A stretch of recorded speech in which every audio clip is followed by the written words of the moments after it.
Welcome to the Hard Knocks Guitar Shop. My name's Will Kelly. I'm a monthly columnist for Vintage Guitar Magazine. I'm a guitar builder and just a general all-around guitar geek.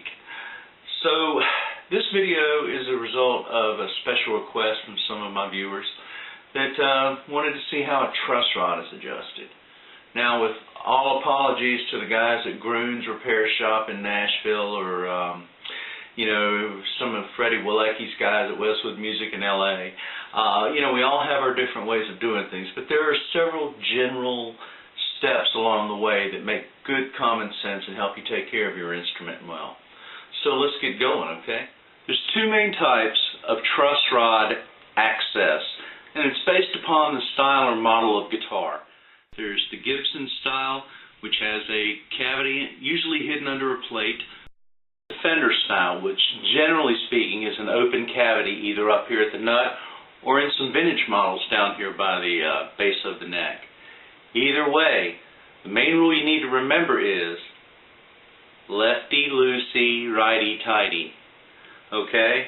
That's how most truss rods, unless you're talking about Eastern European block, Polish made back in the Cold War days, that's how you're going to figure out which way tightens, which way loosens. When you're looking down at the nut itself, whether it's a hex head or a Phillips head screwdriver or whatever you're using to adjust it, if you turn it right, you're tightening it. Turning it left, you're loosey. Righty-tighty, lefty-loosey. Okay, let's get started with how you read a neck. Let's take a look at your neck. Okay? Sight the neck, holding it by the headstock and pointing away from you towards the pickup area, and sight along the edge of the neck from at the nut all the way down the edge. Okay? Take these individual frets that you see and get them to a point where they're all one big shiny metal highway. Okay? Now we can see directly down the edge of the neck. Now the neck should be fairly straight, but there is some degree of curve, or what luthiers call relief, somewhere at about the 12th fret. So a properly adjusted neck actually is curved a little bit. Perfectly flat neck, it will buzz out and not sound very good. So when I look at a neck, and the way that we judge or evaluate it is, does it have good clear notes played all the way up and down it, none of them buzzing out, but you still got decent action and relief at the 12th, 13th, and 14th fret position. There you go.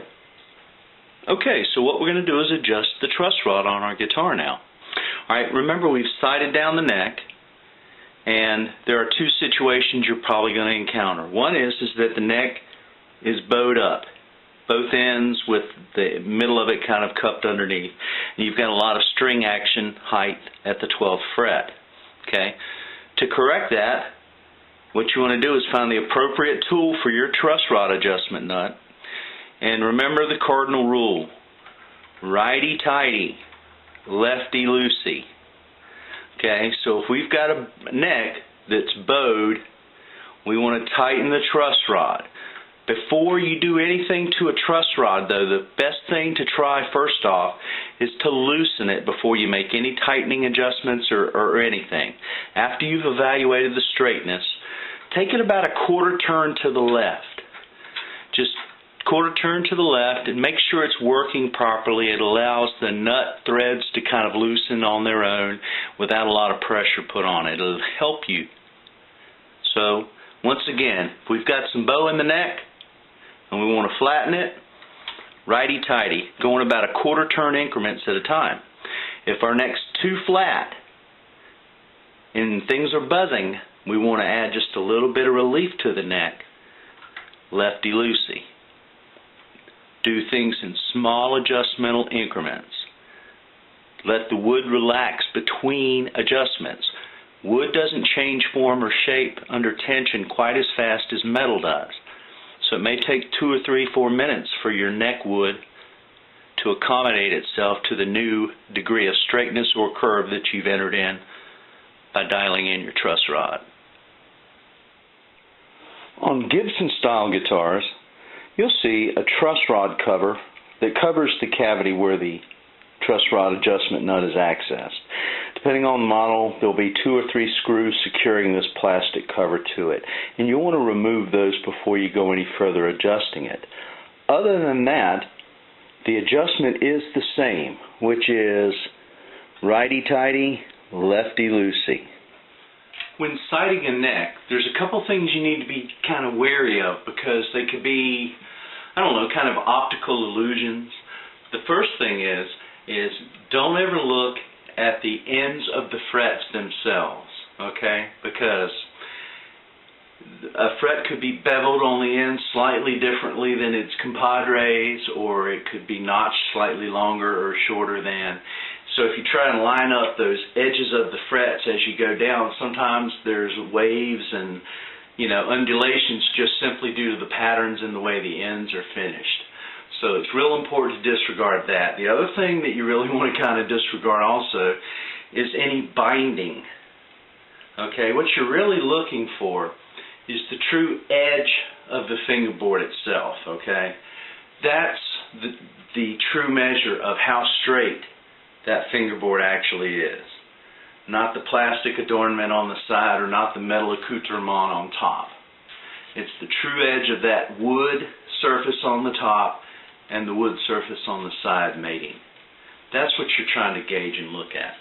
The other thing is that with acoustic guitars, arch-top guitars, and guitars that have a lot of moving parts on the body end, in other words, not solid body guitars, you can see sometimes what we call tongue rise.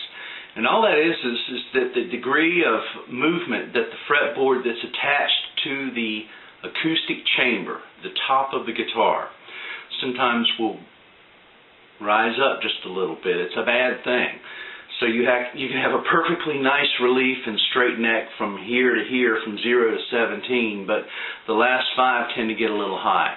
Take it to a luthier if that's the point.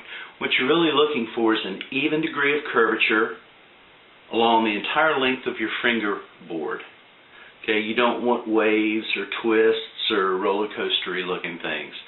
It's okay to have a curve. Perfectly flat may or may not be the best thing for your guitar.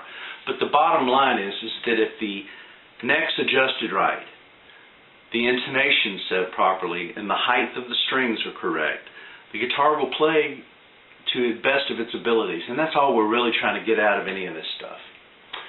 So I hope this little primer on truss rod adjustments have helped you.